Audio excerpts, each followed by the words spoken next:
భారీ అంచనాల మధ్యన రిలీజ్ అయిన సినిమా ఆ అంచనాలను సైతం అధిగమించి ప్రపంచవ్యాప్తంగా వసూళ్ల మోత మోగిస్తోంది.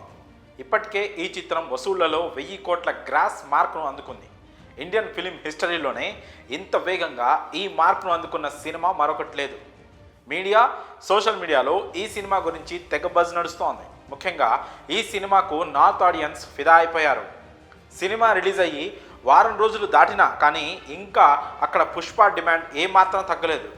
ఇప్పటికీ థియేటర్స్ దగ్గర జనం క్యూ కడుతున్నారు. ఇంత బజ్, ఇన్ని కలెక్షన్స్ వచ్చినా కానీ అల్లు అర్జున్ మాత్రం ఇంతటితో సంతృప్తి చెందట్లేదు. ఆల్ టైమ్ రికార్డుల మీదే తన గురి అన్నట్లుగా కనిపిస్తోంది. పుష్ప 2ను ఇంకొంచెం పుష్ చేస్తే బాహుబలి 2 పేరిట ఉన్న highest grossing movie of India రికార్డును అందుకుంటుందని బన్నీ ఎక్స్పెక్ట్ చేస్తున్నాడు. అందుకే రిలీజ్ తర్వాత కూడా సినిమాను గట్టిగా ప్రమోట్ చేయాలనుకుంటున్నాడు. నేషనల్ మీడియాకు ఇంటర్వ్యూలు ఇవ్వడంతో పాటు సక్సెస్ మీట్ల పేరుతో ప్రమోషనల్ ఈవెంట్లను ప్లాన్ చేస్తున్నట్లు సమాచారం. బెంగళూరులో కూడా ఒక ఈవెంట్ జరగబోతోంది. తెలుగు రాష్ట్రాల్లో కూడా 2 ఈవెంట్లు ప్లాన్ చేస్తున్నట్లు సమాచారం. రిలీజ్కు ముందు ప్రమోషన్స్ పేరిట ఒక్కడే చాలా రాష్ట్రాలు కవర్ చేశాడు. కానీ ఇప్పుడు సక్సెస్ మీట్స్ పెట్టి 1000 కోట్ల విజయ గర్వాన్ని ప్రేక్షకులతో పంచుకోవాలని చూస్తున్నాడు బన్నీ. ఈ క్రమంలో ప్రమోషనల్ ఈవెంట్లు పెద్దగా జరగని రాయలసీమలో ఒక ఈవెంట్ పెడుతున్నారు. పుష్ప 2 కథ నడిచేది చిత్తూరు జిల్లా నేపథ్యంలోనే కాబట్టి తిరుపతిలో ఈవెంట్ అనుకుంటున్నారట.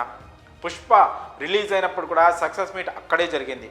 ఇంకో ఈవెంట్ ఆంధ్ర ప్రాంతంలో ఉండొచ్చు. ఇలా రాబోయే 2 వారాల్లో సినిమాను గట్టిగా ప్రమోట్ చేసి లాంగ్ రన్ ఉండేలా చూడాలని పుష్ప 2 టీం ప్లాన్ చేస్తోంది. పైగా పుష్ప సినిమాకు పోటీగా ఇప్పట్లో భారీ బడ్జెట్ సినిమాలేవి రిలీజ్కు రెడీగా లేవు.